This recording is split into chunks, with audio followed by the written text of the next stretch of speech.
What's that thing I always say about the NXT women's division? You know, something about it being the weapon that we can beat AEW over the head with over and over and over again. Yeah, that. Let's talk about NXT.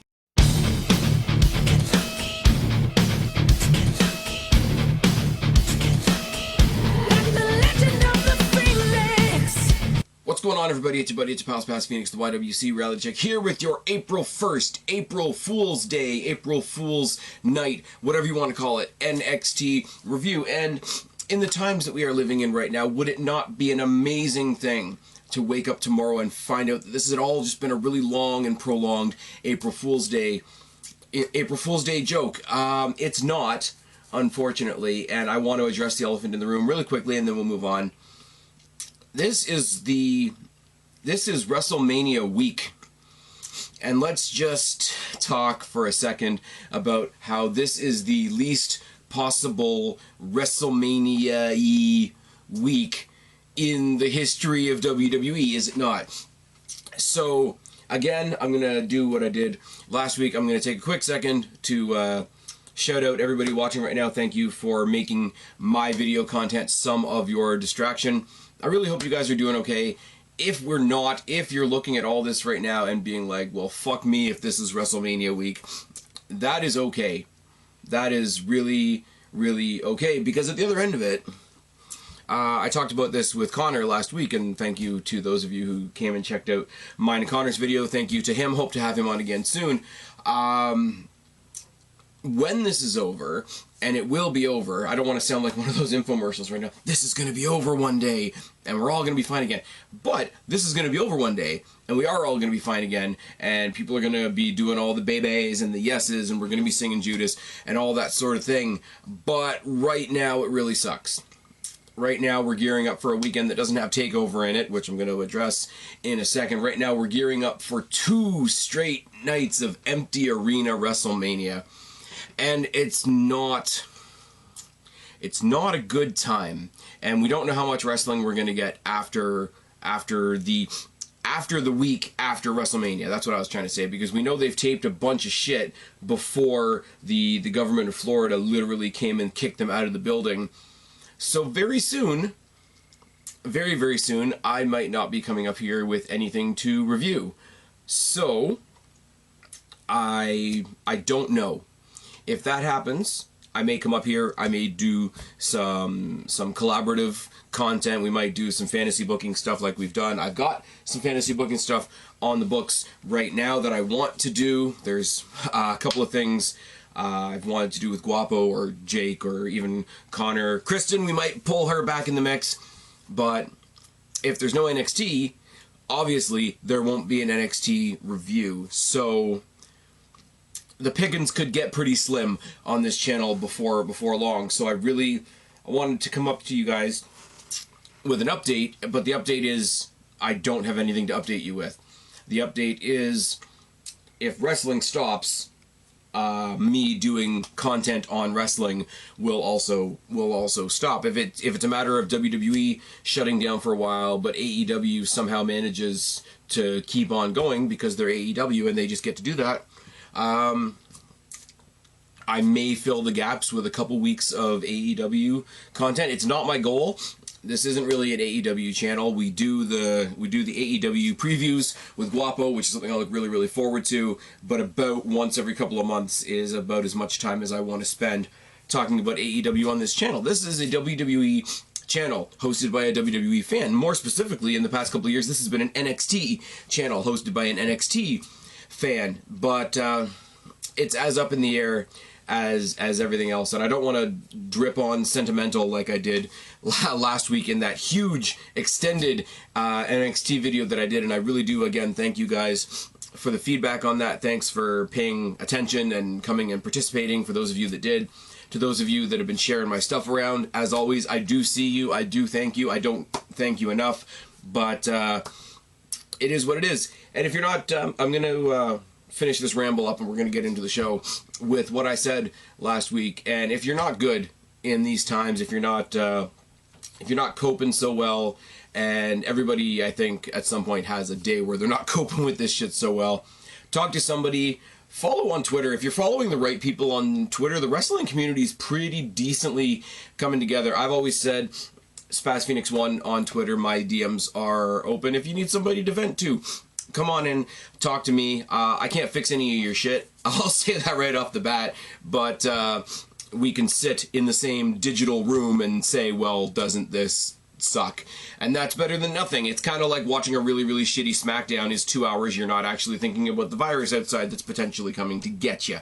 Enough of that, because I'm just talking bullshit now. We're going to get into this week's April 1st NXT review. Once again, it is nice, and I hate to boil it down to something so simple. It is nice to be back in Full Sail when everything else is happening at the PC.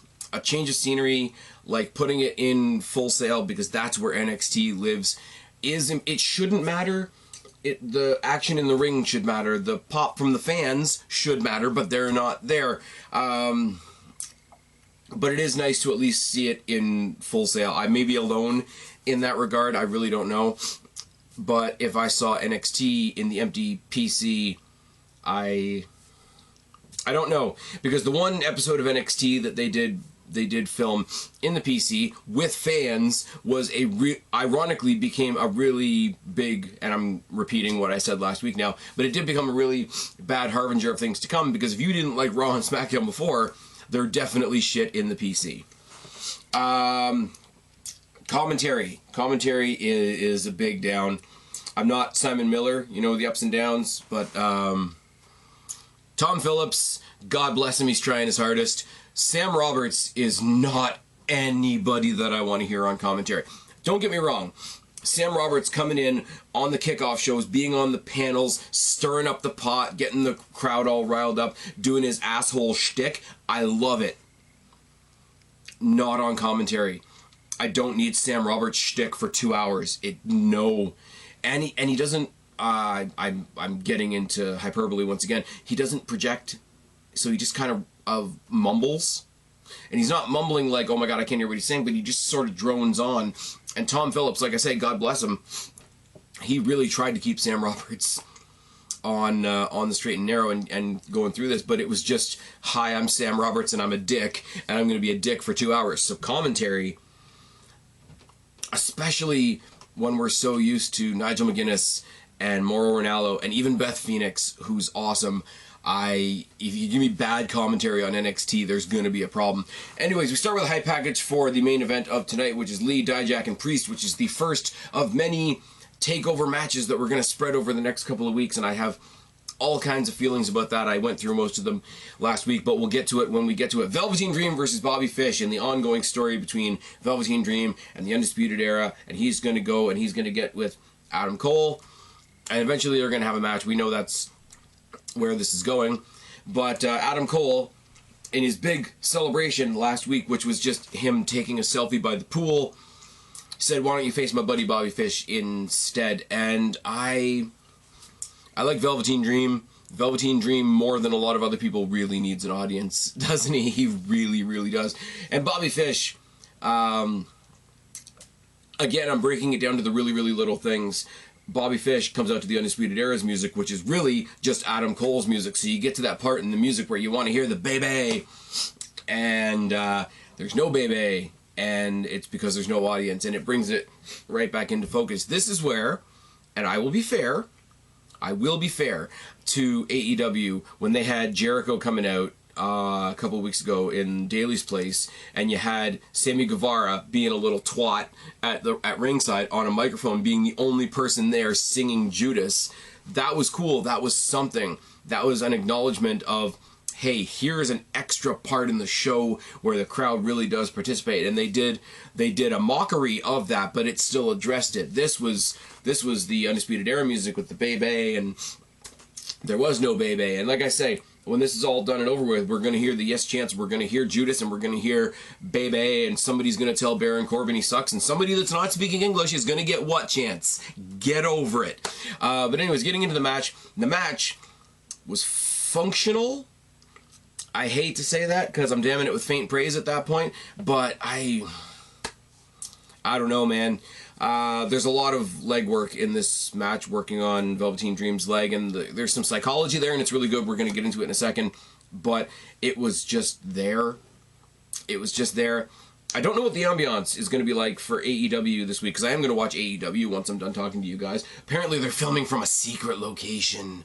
Isn't that mysterious? Oh, yes.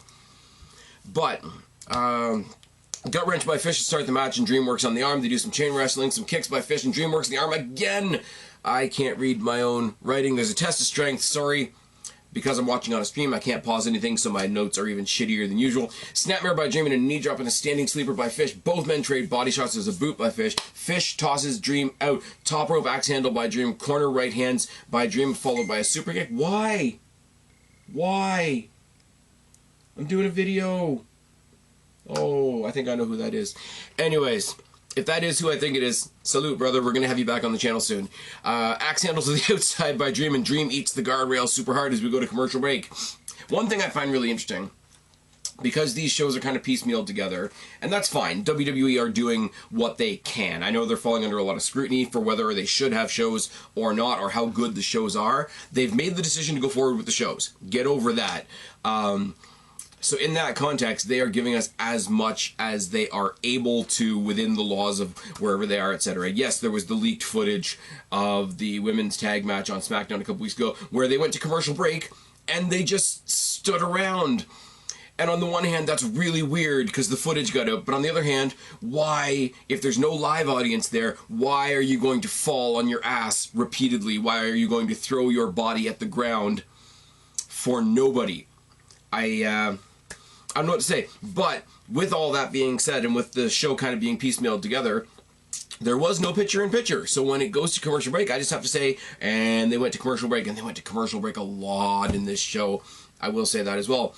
When they come back from the commercial break, forearm off the apron by Fish. Dream rakes the eyes and tosses Fish out of the ring. The trip on the apron by Fish, and there's a dragon screw. The trip on the apron and the dragon screw start the working on the leg. He starts working on the leg in the apron, around the ropes, etc. Stomping on the leg. There's a kitchen sink to the gut by Fish, and we go to another commercial break that quickly, which got old really quick. Rolling ankle lock by Fish and right hands by Dream, and a backpack sleeper by Fish. Desperation Dream Valley driver on the leg. I don't know whether it was just him being... Okay, this is me. Look at my screen name, etc. I don't know whether this was just Dream being really spastic or whether he was trying to sell a really big, huge... like burst of adrenaline to get the Dream Valley driver off, but it was like Dream Valley driver out of nowhere. Speaking of spastic... certain somebody at What Culture, I love What Culture, don't get me wrong, but I got called out on social media, I don't know if you guys saw it sometime this week, by like the one asshole at What Culture. I don't have the right to say my opinion or respond to things, especially when it comes to the Wednesday Night War, because he sucks a little bit of Cody Rhodes' cock, because he doesn't like the way I use emojis, and he finds my screen name offensive. That's all I've got. That's all I've got. Desperation Dream Valley driver gets the win for Dream. Cuts a promo afterwards. It's really short, sweet, and to the point, with not nearly the drama that we usually expect from Velveteen Dream. But the NXT, I'm calling out the NXT champ, Adam Cole. He says he wants you to pay attention, put your games down in the back, open up your third eye, because when I get my hands on you, I'm going to work you harder than you've ever been worked before. Now, read all the innuendo into that you want. Moving on, we see a replay of Malcolm Bivens and the other two guys attacking Matt Riddle, and then we see Malcolm Bivens in the back with his guys, and I guess somebody told him, hey, you should have introduced your guys last week, not just yourself, and they are Rinku and Sarif, and the three of them together are Bivens Enterprises. Now that's not, you know, piggybacking on the Robert Stone brand at all, is it? And then I'm gonna say something here that's gonna get me in trouble no matter how I say it. I am tired of good promos from international superstars just being, I'm gonna yell a bit in a language that's not English. Now, I'm saying WWE broadcasts in like a million different languages. If you want to translate what somebody's saying to your own particular audience, to your home audience, etc., if those people from those nations want to speak directly to their audience, that is fine. But just the general, and I'm sorry, it comes to a head when you talk about somebody like Asuka, who's amazing. Amazing. Don't get me wrong. But people are slobbing on the knob of Asuka's promos because she's screaming and it happens to not be in English. And that's what this reminded me of tonight. We have an investment in Asuka and I don't even like it from her. Why am I going to like it from these guys who haven't done fuck all except beat up a guy last week? Yes, that guy is the tag team champion. Matt Riddle is not just a guy. But they showed up, sort of looked like dicks, in the sense of, we're going to make our statement, but we're going to make our statement 2-on-1, rah. Yes, there's the argument that it's cut and paste heel activity, but that is a really lame excuse. The two of us beat up one guy. The two of us are huge, first of all. Second of all, the two of us that are huge beat up one guy, and now we're yelling at you through your TV screen in another language. I am absolutely sorry, but I'm absolutely not sorry. That is not enough. And Malcolm Bivens looks like a cartoon character. He does. He looks like... I'm sorry, I haven't watched Fresh Prince in a long time, but the episode where Carlton is, like, taking, like, stay-awake pills to get his studying done, because he hasn't done enough studying, and he, like, fucking loses his shit and goes all bug-eyed while he's, like, freaking out and whatever. I don't need this. I don't need any of this. I have never been the one to say that tag team wrestling is NXT's strong point, but they have other teams there. They brought over the Grizzled Young Veterans. They've got Danny Burch and Oni Lorcan. They've got the Broserweights. They've got Undisputed Era if they want to retread that territory. They experimented with bringing Webster and Morgan over. Now that's leaning a lot on the NXT UK talent. I get that. But this is not the move. This is not the move in a WrestleMania season that's not really happening. This is not the move when there are about a million other combinations of people that I would rather see than this. It's a pass. It's a boot from me. Dexter Lumis exists again, and he beat up a jobber. He beat up a jobber with a slide slam and a choke. And Dexter Lumis, again, like, you got to give me more than what you're giving me. The guy's big, and they try to sell you on commentary on the fact that he doesn't blink, and that's just weird. He kind of looks like he might have dead kids in his basement. Like, he's a weird looking dude. He looks like he's not all there, but like another crazy wrestler is you need more. And you guys know, I've said it before, and I will say it to the nth degree. NXT is my brand. I can take some enjoyment from AEW, even though I take the piss out of them. I can take some enjoyment out of Raw and SmackDown, even though those shows are going downhill outside of the empty arena shit. I can go to my local. You guys hear me talk about Destiny Wrestling all the time. Every now and then, when somebody piques my interest about something that's happened over in Japan, I will watch a match. Something piques my interest in Impact, I will watch a match. But NXT is my brand. I will come down harder on... People don't think I do this. People think I kiss a lot of NXT ass. I will come down harder on NXT making moves that I don't agree with than I will on Raw and SmackDown and AEW. And I won't say Destiny, because that's kind of an unfair comparison to make, because that's a totally different thing. But it's not the move at all. And when it's not the move and it's happening on NXT, I gotta call it out. They play the glitchy thing again. We see some flashes of the actual face, the actual person of, I'm guessing it's Killer Cross. Somebody tell me in the box below. Had Connor, like I say, last week on the video, giving me a bit of a lesson in what we can expect from Killer Cross, but I still want you guys to tell me down in the box below as you do. Oh my goodness. Anyways, we replayed the Gargano Ciampa PC brawl. Now I will say, I swear to God I don't have COVID. I'm just getting ahead of myself. The one thing I will say about the pre-taped NXT is they're not using a lot of filler. They're not giving you the whole Royal Rumble. They're not giving you the whole WrestleMania match. They're not going to give you the whole Survivor Series match. They're not going to give, Rey Mysterio and Dominic Mysterio getting their asses handed by Brock Lesnar. But they did replay most of the Gargano Ciampa brawl from the PC. And they show the graphic for next week for this empty arena match that that Triple H set up for them. The empty arena match, when all the shows are currently empty arena shows, doesn't really work. But they're calling it Blackheart versus Rebel Heart, one final beat. Now, there's a lot of people out there that are going to say that's really corny. I really like that a whole bunch. And if it's corny, then I guess I'm corny. That's just fine. Moving on, though. It's funny that they call him Blackheart because we have the last chance gauntlet. The gauntlet for the 6 women that didn't make it into the ladder match for that 6th spot. And considering we just talked about Ciampa, the Blackheart, we're going to talk about SHOTZI Blackheart taking on Dianna Peraza to start. There's a collar and elbow tie and a mud hole by Peraza, a quick roll-up attempt, knockdown by SHOTZI, and a cannonball against the ropes. I forget what she calls that. She has another name for it that they didn't say on commentary because commentary kind of struggled, and I can't think of it either because I kind of struggle. Boot by Peraza, mud hole stomp, clothesline forearm, snapmare, and a rake across the face by Peraza. Seated sleeper, body shots by SHOTZI. There you go. Boot, they train some shots on the top rope. There's a headbutt by SHOTZI and a senton splash for the win. SHOTZI moves on. SHOTZI then takes on Xia Li. There's a drop kick by Xia Li to start the match. Forearms by SHOTZI and a roundhouse kick by Li, taking us into a commercial break, which is a bummer because that was most of this part of the gauntlet. Clothesline by Li, a corner forearm and a high knee shot, an inverted X Factor and an octopus stretch thing. She had her sort of butterfly locked from behind and then she bridged over into the submission. I do not know what that is called. I never did know what that is called. But my girl, SHOTZI, she gets the win. She goes on to face Aaliyah.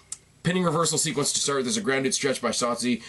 Grounded stretch by SHOTZI on the ground, because that makes sense. There's a hair takedown by Aaliyah, a hip toss by Aaliyah, and a high knee strike in the corner. SHOTZI beats her in the chest over and over and over again. She does the she does an overhead butterfly suplex, and she goes back into that bridge suplex thing. The bridge submission thing again. Gets another win. Out comes Caden Carter. Now, I want to send a quick shout out to Caden Carter and shout out to Austin Theory. Caden Carter has been featured mostly in squash matches to fill out the women's matches on Raw and SmackDown, which is really awesome. She had the one with Asuka, I think it was on Monday. I'm not sure anymore. I'm losing track of my days. That's just how we go. But Austin Theory, sorry, taking a break from the gauntlet for a second, Austin Theory replacing Andrade in the Tag Team Championship match at Empty Mania is kind of cool. Zelina Vega and Andrade are sort of becoming the vessel by which, and I'm not a Matt Hardy reference, it's fine. But they are becoming the vessel for these call-ups. Like, they had a built-in reason to bring in Angel Garza because they were going up against Humberto, and Garza and Humberto are related and whatever. Now Andrade's out again. They're going for tag team gold, and Zelina Vega just reaches back into the NXT pot and pulls out not Angel. I was about to say Angel Theory. That's, Angel Theory is one of the chicks on Walking Dead. She's awesome. The show is still awesome. People that have fallen off of it, you guys are all dorks. That's fine. Angel Garza and Austin Theory. There we go. Got a string of consciousness there. They're going up against the Street Profits. Spoiler for any conversation I do have about WrestleMania, I do have the odd prediction that they're actually going to win, which is kind of cool. Anyways, coming back to the gauntlet, because I just went on a big, huge divergent tangent there. Caden Carter versus SHOTZI was really, really quick, if nothing else. Head scissor by SHOTZI, a drop kick by Carter, TKO over the knee by SHOTZI, and another drop kick by Carter as we go to the commercial break. Irish whip and a step-up knee strike by SHOTZI, followed by another top rope senton, gets the win for SHOTZI. And the final opponent for her in the gauntlet, I totally forgot was in the gauntlet because I was riding high on my SHOTZI fandom here, and then out comes Dakota Kai with Raquel Gonzales, and I said, well, fuck. Beat down to the back by Kai as soon as she gets into the ring. She stands on the throat. She stands on the throat a bunch. I didn't write it all down, but there's a whole lot of times in this short little sequence here that she had with SHOTZI where she's just standing on her throat. There's a choke in the corner by Kai. There's some gut shots, an Irish whip, and a trip. Choke over the ropes, a cheap shot by Gonzales while nobody's looking. Seated abdominal stretch by Kai. A pump kick, a haluva kick, a rolling trip by SHOTZI, and a rolling clothesline and a side suplex, which is nice. Suicide dive by SHOTZI on I cannot read my writing. Suicide dive by Shotzi on both Kai and Gonzales. Gonzales' attack sort of kind of fails because she throws her into the post, comes back into the ring just in time for another haluva kick, a GTS, or I think they're calling it the go-to kick, which is really lame. Dakota Kai gets the win. Dakota Kai is the fourth person in the ladder match that we're going to see next week. We're going to have a ladder match with no audience. That's going to be really, really awkward. They're going to be throwing themselves off ladders to the ground in front of nobody. It's bad. I mean, Dakota Kai was going to win it. As soon as I remembered Dakota Kai was in this, Dakota Kai was going to win this. But they had this big, nice, long stretch with my girl Shotzi, and it still feels like she got robbed, even though Dakota Kai is the one. She's been in the hunt sort of thing. She's the heel with the big heater helping her out. She's got the story going on with Tegan Nox that feels like it's never going to end. I have no problem with Dakota Kai winning. I'm just kind of bummed that Shotzi didn't get the shot, pun intended. I don't think Shotzi would have won the ladder match, not going to lie. I don't think Dakota Kai is going to win the ladder match. Spoiler alert. I think it's going to be Io Shirai. They could throw a really big curveball in it and have somebody like Chelsea Green win it, but then somebody like Chelsea Green is going to get the absolute living shit ripped out of their throat by either Charlotte or Rhea Ripley, whoever the new champion is, after WrestleMania. Speaking of which, we saw a video package on Charlotte versus Ripley, which is fine. WWE are great at video packages. Then we got a match that I wasn't expecting but really, really liked. Kushida versus Joaquim Wilde. I love the Joaquim Wilde thing. I love that they're basically just letting him be DJZ with a new name. I kind of hope that they had gone the EC3 route of just letting him be DJZ, because all through commentary, and like I say, Tom Phillips and Sam Roberts were brutal on commentary tonight, but they were even talking about like his DJ gig and the whole EDM thing, bringing the EDM feel to NXT. It's a little bit goofy. There are people out there that I'm not going to mention by name that accuse NXT of never being any fun, and to that I say, look at Shotzi Blackheart's tank, look at anything to do with the Broserweights, look at Joaquim Wilde, look at any promo by their current champion. Realistically speaking, Adam Cole cutting a promo he's a great heel, he's a great asshole, but he's also funny as fuck, and it's good. And I mean, Velveteen Dream isn't exactly your regular everyday black trunks and black boots wrestler, is he?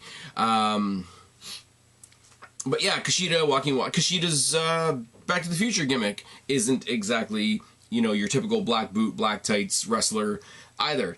But collar and elbow tie of Wild works the arm. There's a front face lock by Kushida. Snap gator roll by Kushida, because the last time I saw somebody use a gator roll was Luke Harper, who I guess I need to call Brody Lee now because he's over there in Dark Order pajamas, which is fine. We're not going to do that tonight, but the gator roll by him being a big dude wasn't effective just because you think of him smothering the guy. Kushida being a smaller guy and doing it with a snap had a completely different effect and a completely different visual aesthetic to it. Side headlock by Wild, arm drag, armbar combination by Wild, arm drag, drop kick combination by Kushida as we go into the commercial break. As I say, lots of commercial breaks.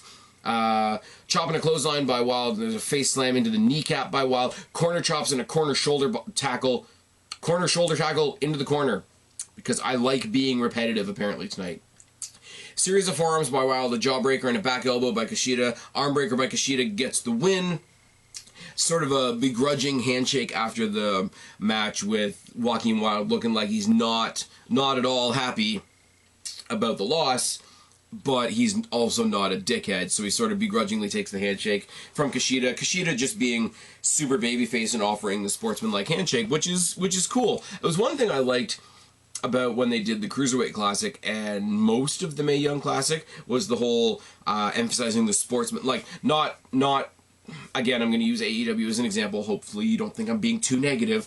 AEW promised like the big sports feel, and then they've got drones giving news updates. It's fine.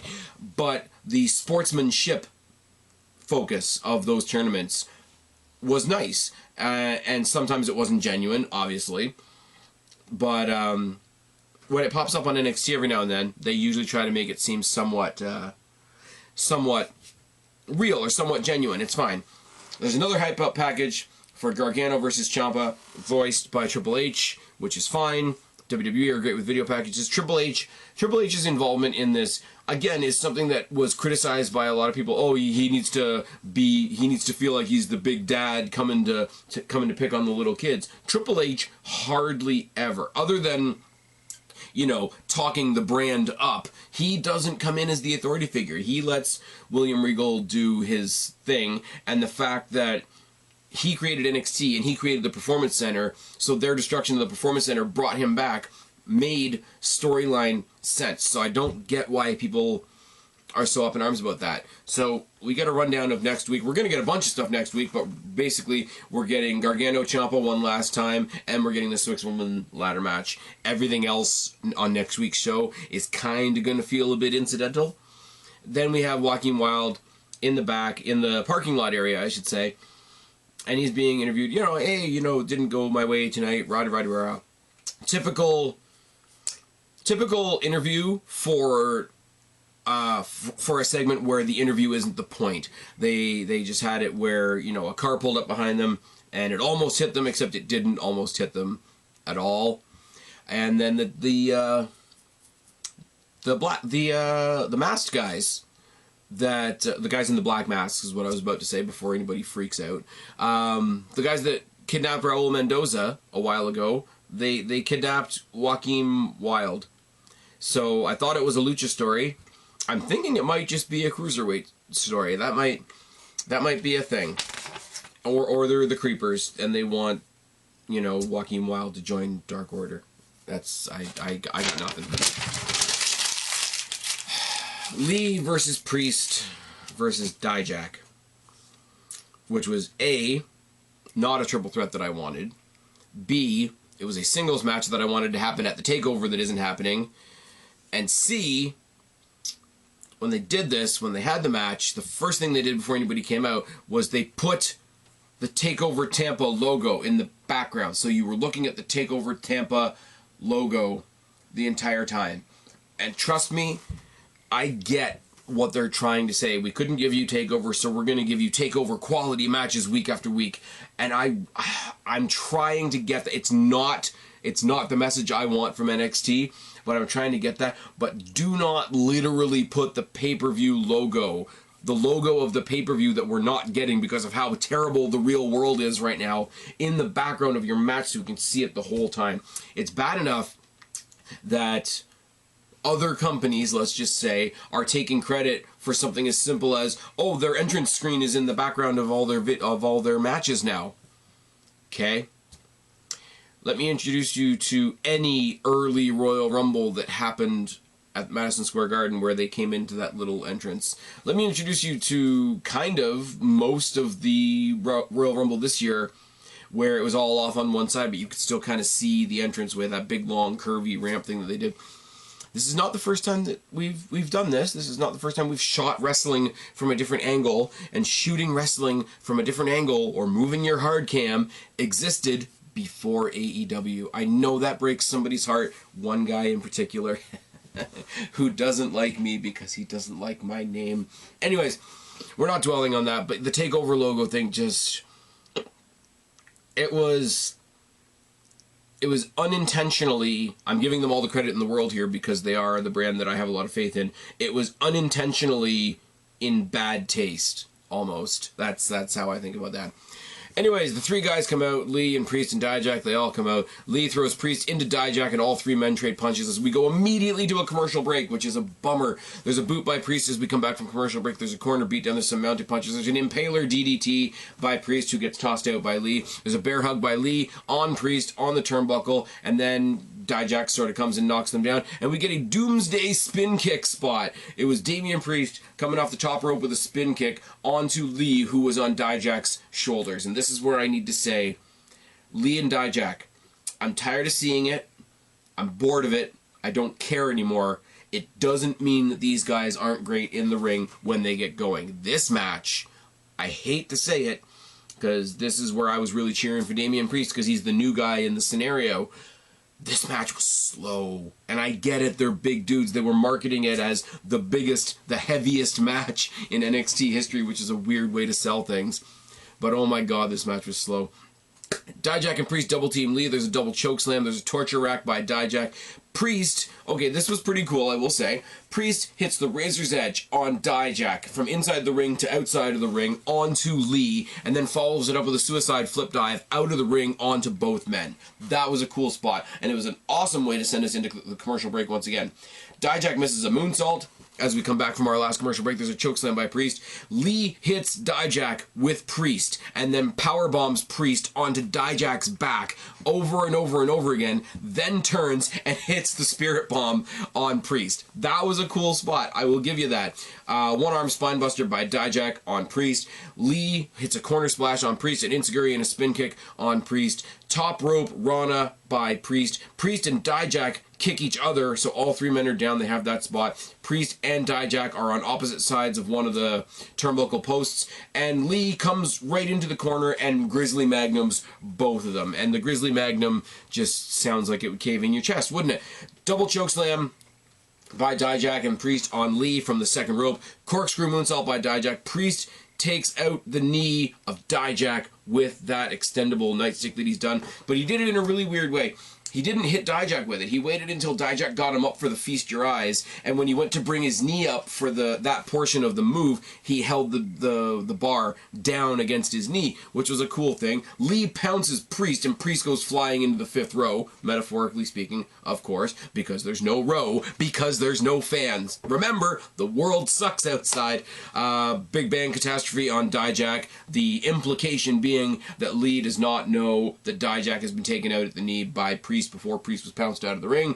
Lee retains his title, which is kind of cool, I guess, when Priest does win this championship, and he will win this championship. And I'm going to talk another day. There are a couple of other people. If we're going to have one small core of people chasing after this title, just like the Cruiserweight title has a bunch of Cruiserweights around it, the main event title has a bunch of main event people around it. If we're gonna make a condensed group of people fighting over this championship, I have an idea for a couple people that they are leaving out and a couple people that are absolutely going to waste.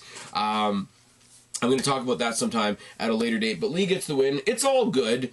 I don't want any title changes while all this crap is going on. Like, yeah, that means Goldberg's going to be the champion for a while. Yeah, that means, like, shitty Bailey is going to be the champion for a while. Yeah, that means Adam Cole's going to be champion for a while. The Broserweights are going to be champions for a while. That means Lesnar's going to be a champion for a while, and everybody's going to hate me for saying that. That means all kinds of things. It's on pause. Nobody is getting their victorious moment while all this shit is going on. So as much as I want Damian Priest to be the next one to carry that belt, because as soon as...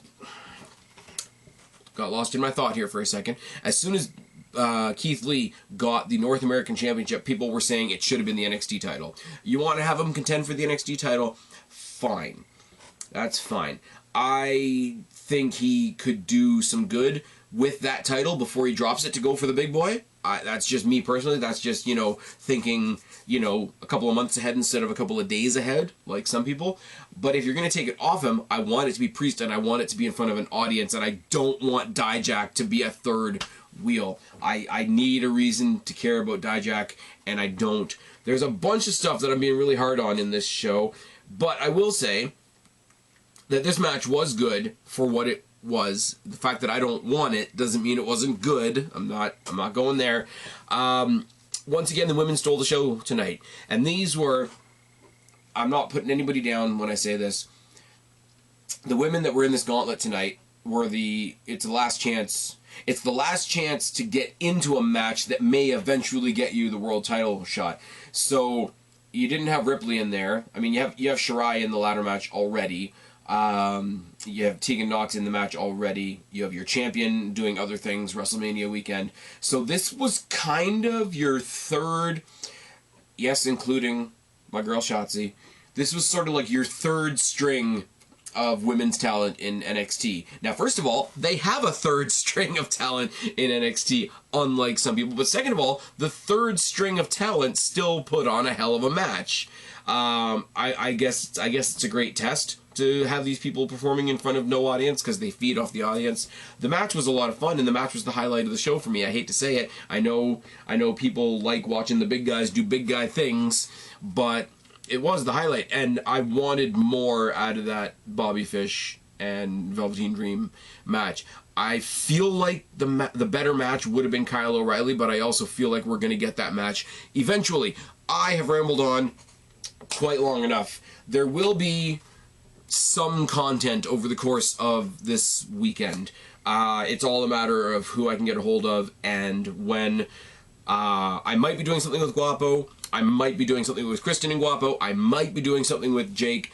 I haven't set schedules with any of these people quite yet, so I'm not making you guys any promises, but hopefully I will have a rollout of content for you guys this weekend. I really hope so. What else? What else can I say? I was going to say something else and it fell right out of my head. WrestleMania is this... If I don't get a chance to talk to you guys before then, if I don't get to roll out any of the other things I plan to roll out over the course of this weekend, I do want to say WrestleMania is going to be hard this year. And I'm not here to be your big moral high ground or anything like that. But watch it or don't. Like, there's no crowd. It's in a horrible spot. It's happening in horrible times. The only way WrestleMania is going to be even remotely good this weekend is if the fans just decide we're going to have fun with it. WWE can't decide that we're going to have fun with it. If we decide we're going to have fun with it, cool.